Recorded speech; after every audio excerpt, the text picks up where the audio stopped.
너는 여자와 동침함 같이 남자와 동침하지 말라. 이는 가증한 일이니라. 아멘. 오늘 본문 말씀에 이렇게 보면 이스라엘 지도자 모세가 당시 약속의 땅에 거주하는 일곱 족속에 행하는 문란한 풍속을 이렇게 지적을 하면서 이스라엘 백성들은 그들과 달리 하나님 백성답게 거룩한 삶을 살아야 한다라는 이런 취지에서 여러 가지 이제 부정하고 문란한 일들을 금하는 말씀을 주셨어요. 그 중에 하나가 오늘 이제 22절 말씀에 동성 간의 이런 성적 행위를 금하라라는 말씀인 거죠. 남자가 남자에게, 여자가 여자에게 음욕을 느껴서 간음을 행하는 행위는 하나님이 가증히 여기시는 일이라. 그래서 이스라엘 백성들, 하나님 백성은 행해서는 안 되는 일이다라는 거지요. 이런 이제 동성 간의 성적 욕망을 느끼고 성적 행위를 하는 것은 아담과 하와의 타락으로 인해서 이제 세상에 들어온 죄성 때문에 일어나는 일입니다. 하나님은 이제 남자와 여자를 창조하시고 서로 자연스럽게 연합해서 결혼함으로 자녀를 낳고 번성하도록 창조를 하셨어요. 그런데 죄가 들어온 다음에 왜곡된 감정과 그리고 성적인 여러 무질서가 이제 여러 곳에서 이렇게 일어나는 가운데 이런 동성 간의 왜곡된 이런 감정과 성적 행위가 발생하게 된 거죠. 하지만 그것은 죄의 결과이기 때문에 하나님 백성들은 온전한 하나님과 같이 온전하도록 힘써야 하기 때문에 이런 죄를 범해서는 안 되는 거죠. 그럼에도 불구하고 심지어 이스라엘 사회까지도 이런 뿌리 깊은 인간의 죄성으로 말미암은 이 죄가 명맥을 유지를 해요. 열왕기상 4장 22절에 보면 솔로몬의 아들 르호보암이라고 하는 왕이 나오는데 그때 이런 일이 있었다고 나옵니다. 유다가 여호와 보시기에 악을 행하되 그의 조상들이 행한 모든 일보다 뛰어나게 하여 더 악하게 됐다는 거죠. 뛰어나게 하여 그 범한 죄로 여호와를 노엽게 하였으니 이는 그들도 산 위와 모든 푸른 나무 아래에 산당과 우상과 아세라상을 세웠습니다. 그 땅에 또 남색하는 자가 있었고 여호와께서 이스라엘 자손 앞에서 쫓아내신 국민의 모든 가증한 일을 무리가 분받아 행하였더라. 쫓아낸 자는 이 가나안 7족속을 말하죠. 그들과 같이 이제 여러 문란한 이런 악한 일들을 행했는데 그 중에 하나가 이제 남색하는 자가 있었다. 남색이란 산의 남자에다가 색깔 색자예요. 그러니까 이것도 역시 소돔과 고모라와 같이 다른 색을 쫓아 행했던 동성애를 말하는 거죠. 솔로몬의 아들 르호보암도 역시 이와 같은 남색하는 자들이 있었다는 거죠. 타락한 시대였죠. 이러한 악이 창궐한 증거가 바로 이제 가나안 족속들 가운데 행했던 일들이 남색이 이어졌다라는 거죠. 이런 일들은 우상 숭배의 죄와 똑같다라고 그렇게 취급을 했습니다. 이제 그리고 그의 아들 아비암 있었고 아비암 시대도 악했어요. 그 다음에 아사가나라는 좀 경건한 이제 왕이 됐는데 그리고 그의 아들 여호소밧이라는 왕도 경건한 왕이었습니다. 이 두 왕 때에도 이제 남색이라는 풍조가 있었는데 이거를 이제 척결하려고 애를 써요. 열왕기상 15장 11절에 이하에 이르기를 아사가 그의 조상 다윗같이 여호와 보시기에 정직하게 행하여 남색하는 자를 그 땅에서 쫓아내고 그의 조상들이 지은 모든 우상을 없애고 언제나 이 하나님 나라 백성들에게도 남색하는 자들이 자연스럽게 있었던 거지요. 그런 자들을 이제 경건한 왕이었던 아사는 쫓아내려고 했고 그의 아들이었던 여호소밧 때인데 열왕기상 22장 46절 말씀에도 그가 여호사밧 왕이 그의 아버지 아사의 시대에 남아있던 남색하는 자들을 그 땅에서 쫓아내었더라. 아버지 시대에 다 척결을 못했어요.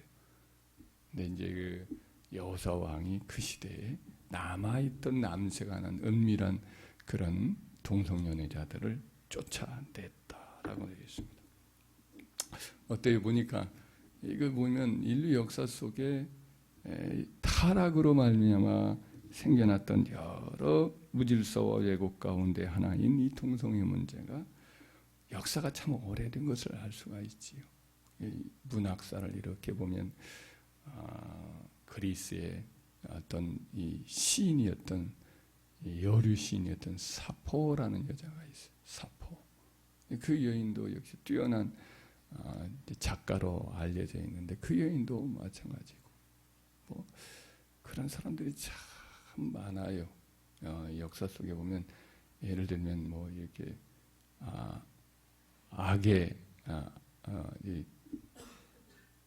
유미주의 문학이라고 말하고 있는 그런 탐미주의라고도 말하는 여러 프랑스의 작가들 가운데에서도 그런 사람들이 꽤 적지 않아 많이 있었어요. 그래서 이런 일들이 역사 속에 언제나 늘 있어 왔고 그런 사람들은 대체로 불행한 삶을 살아요. 대체로 좋지가 않아요. 결과적으로 고통 속에 살고 삶이 말하자면 굉장히 왜곡되고 주변 사람들 역시 마찬가지로 그런 고통을 같이 나누는 삶을 살게 되어 있습니다.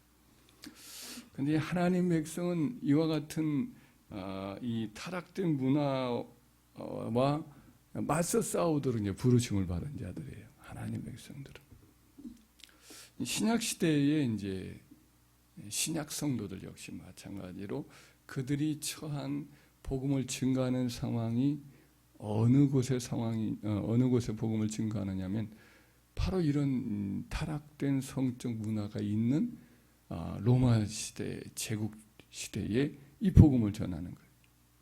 로마 제국이 얼마나 이 성적 타락이 있었느냐. 그리스도 마찬가지인데 그 이후에 로마 시대도 마찬가지로 원로원의 지도자들 그뿐 아니라 로마 황제들마저도 이 더러운 죄에 물들어서 아주 보기 흉한 일들이 있었어요. 예를 들면 네로 같은 경우도 황제가 이미 황제 취임을 했는데 그가 결혼식을 한다고 소란을 피웠는데 알고 봤더니 동성연애자하고 함께 결혼식을 또 하는 거예요. 결혼식이 누구냐? 자기는 여자로 분장하고 그 어떤 남자가 또 결혼식을 한다고 그러고 등장을 해서 남자끼리 그 짓을 하는 일을 공개적으로 벌였어요.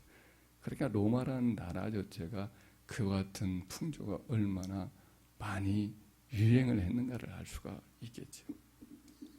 그곳에 복음을 전하는 이와 같은 이제 신약 성도들은 가는 곳마다 윤리적 충돌을 일으키겠죠. 복음을 전하는 그 지역 일대에 이와 같은 것은 죄다라고 말하는 거니까 이 악에 물들었던 사람들은 싫어하지. 고린도 전서 6장 9절에 보면 사도 바울은 분명히 이런 말을 합니다. 불의한 자가 하나님의 나라를 유업으로 받지 못할 줄을 알지 못하느냐. 미혹을 받지 말아라. 하나님 나라를 유업으로 받는다는 말은 구원받는다는 말이죠.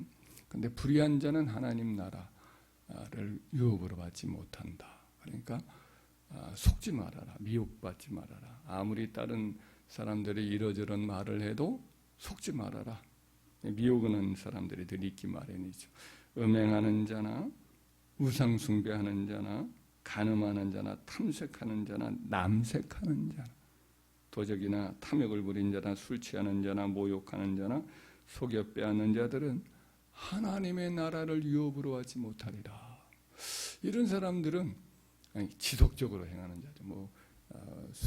술 주정뱅이였던 사람도 변화되고 또 남의 돈을 맨날 빼앗기나 했던 강도 이런 사람들도 회개하면 주님께 돌아오면 되는데 계속 지속적으로 행하는 거죠. 회개하지 않고 그 일이 자기가 당연히 할 수 있는 일이라고 생각하면서 계속하는 거죠. 너희 중에도 이와 같은 자들이 있더니 이와 같은 죄를 범하는 자들이 있었는데 주 예수 그리스도의 이름과 우리 하나님의 성령 안에서 씻음과 거룩함과 의롭다 하심을 받았느니라. 이런 다 죄를 범하는 사람들 가운데 있다가 예수 그리스도의 이름의 그 거룩함과 성령 하나님의 깨끗게 하심을 따라서 이제 정결한 자가 되어서 구원을 받은 자가 되었다는 거죠. 믿기 이전에는 이런 죄를 행하는 사람 가운데 있었지만은 예수 믿은 다음에 이 모든 것을 다 씻고 변화된 삶을 살았기 때문에 구원받는 거죠. 그러니까 사도 바울은 분명하게 여기서 말하기를 이와 같은 남색하는 자는 구원받지 못한다라고 분명히 선언을 하고 있는 거죠. 이후에 사도 바울이 로마에 있는 형제들에게 쓴 편지에서도 이 점은 계속 강조되어 있어요.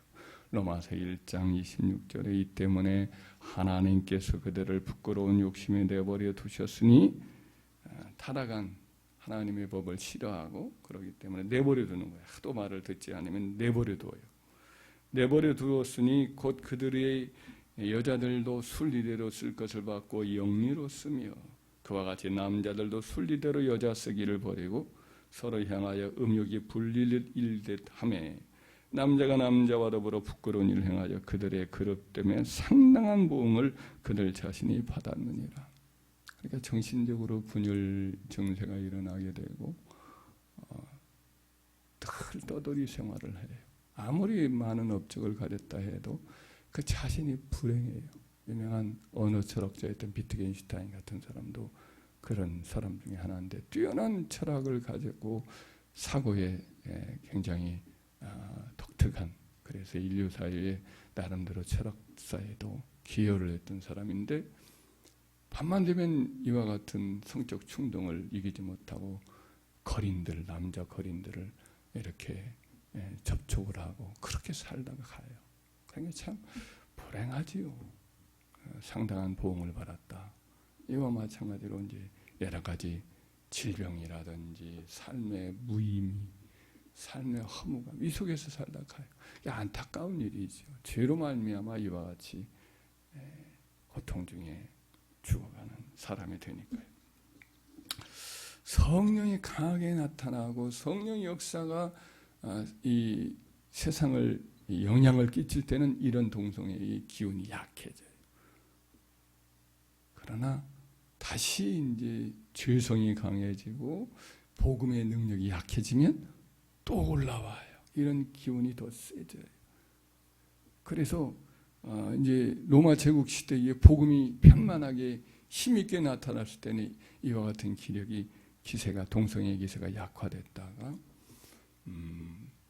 이제 종교개혁 이후에 또 다시 이제 합리주의, 이성주의, 혹은 과학만능주의, 예를 들면 다윈의 이 종의 기원이라는 책으로 촉발되어 있는 진화론의 번성함, 혹은 신학계에도 이런 이성주의, 합리주의 영향으로 말미암아 성경을 난도질을 해서 다 편집되어 있다. 이거 성경은 인간의 어떤 이성적인 어떤 목적에 의해서 만들어졌다라고 하는 하나님의 영감된 책이 아니다. 이렇게 하면서 이걸 다 조각조각 내는 이와 같은 이제 여러 잘못되는 신신하게 만들어지면서 성경적 권위가 다 떨어지고 교회가 다 약화돼. 그러자 뭐 들불처럼 또 동성애가 온 세상을 이렇게 거의 물들어가서 오늘날 유엔이 하나의 숙주가 되어 있어요. 유엔이라는 그 어떤 세계 전체의 어떤 국가 연합들 회의체인 유엔이 하나의 그 동성애자들이 모여들어서 활동하고 이걸 퍼뜨리는 거대한 숙주가 돼가지고 그렇지 않은 나라까지도 압력을 넣는 어리석고 미련한 그 일들이 지금 자연스럽게 이것이 자연스러운 성적 취향이다 하면서 계속해서 교육하고 있는 실정이 있습니다. 그렇게 결국은 누구만 남느냐? 이 시대에, 이 타락한 시대에 진실한 기독교인들만 남을 거예요. 진실한 기독교인들만 이와 같은 동성애와 싸우는단 말이죠. 물론 자연스러운 본성은 이걸 거부하는데 온전한 자연스러운 본성은 이것이 아주 악하고 사악하고 잘못되어 있다라고 거부하는데 자꾸만 그쪽에서 교육을 해요. 이것이 이제 더 깊이 연구한 사람들은 네오마르크시즘하고 연결되어 있다. 네오마르크시즘이라는 것이 이제 마르크스 이후에 또 이 공산주의 사회를 자꾸만 만들어 가려는 사람들과 연결되어 있다는 연구는 늘 있어 와요. 더 깊이 내가 연구할 마음이 없으니까 이와 같은 것들의 배경은 모르겠지만 연결되어 있대요.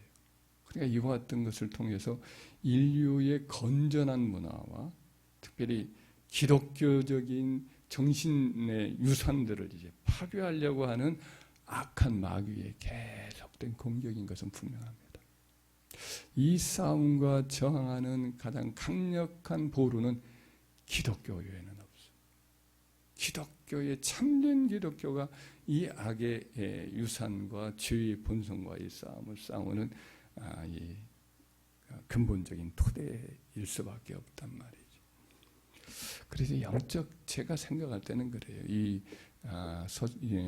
소돔과 고모라와 같이 죄를 부끄러워하지 않는 이런 시대가 올 것이다 그랬는데 지금 그런 시대잖아요. 얼마 전이죠. 얼마 전에 인터넷 뉴스에서 설마 했는데 확인한 바에 보니까 지금 이스라엘이죠. 이스라엘 텔라비브로 기억하는데 텔라비브라는 요파 부근에 옛날에 성경에 나오는 요파 부근의 항구 도시에 이 동성애자들이 거기에 한 수천 명이 모였어요. 가장 보수적이라고 할 수 있는 유대인들 내에도 동성애자가 수천 명이 모여서 물론 세계 각지에서 또 모여든 사람들이 있을 수 있는데 무지개를 날리고 그 옷을 거의 반나의 모습으로 이 거룩한 땅이라고 그들 스스로가 지켜내려고 하는 이스라엘 땅에도 그 사람들이 수천 명 모여서 집회하고 무지개를 날리고 그러고 있는 형편입니다. 얼마나 이 더러운 죄악이 지금 기세가 올랐는지를 알 수가 있지. 그러니까 유다 백성들 이 하나님 율법을 중심으로 하고 이것과 싸우는 굉장히 보수적이잖아요. 유대주의자들이. 유대교를 구약만 믿는데도 불구하고 그들 가운데서 이와 같은 자들이 일어나요. 그러니까 아까 말했던 그 아사 시대에 남색하는 자들 있었던 것과 똑같고 이와 같은 것들이 지금도 반복되고 있는 거죠. 그래서 우리는 이 동성애에 대한 성경의 관점은 분명하다는 걸 잊지 말아야 돼요. 성경의 관점은 동성애가 죄의 결과로 이 세상에 계속해서 그 힘을 갖고 있는 타락의 열매라는 것. 성경은 이것을 분명하게 반대하고 있다는 것. 하나님의 백성들은 이와 같은 동성애에 대해서 반대하는 자리에 서 있어야 된다는 것. 이것이 성경의 원칙이에요. 이것을 거부하는 것은 성경과 맞서는 행동이지. 우리는 이 시대에 어떻게 될지 모르겠어요. 이와 같은 동성애는 계속적으로 더 퍼질 가능성이 커요. 그래 계속 교육하면서 이와 같이 많은 영혼들을 도취하려고 하거든요. 네덜란드에서 왔던 이 편지를 받았던 박완수라고 하는 목사님이 그 편지를 받고 설교 중에 한 이야기를 들으니까 그 초등학교 정도, 중학교 정도 올라가 버리면 교육이 계속 이렇게 이루어지니까 자기 친구들의 대부분이 다 동성애자로 변한다는 거예요.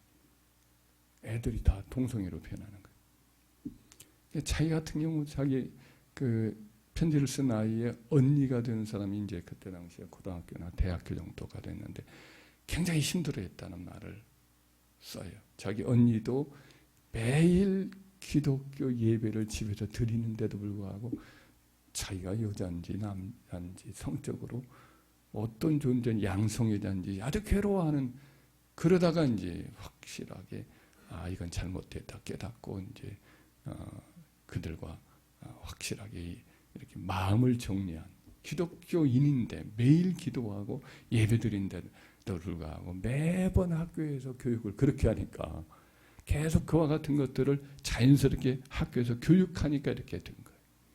그리고 우리나라에 지금 계속되고 있는 이 동성애에 대한 우리 기독교계의 거센 반대는 우리 자녀들을 보호하기 위한 아주 꼭 필요한 일이지. 우리 자녀들이 그냥 자연스럽게 교육을 어렸을 때부터 귀에 못이 박히도록 교육하는 환경에 애들을 던져놓기 때문에, 그래서 차별금지법을 막아야 돼.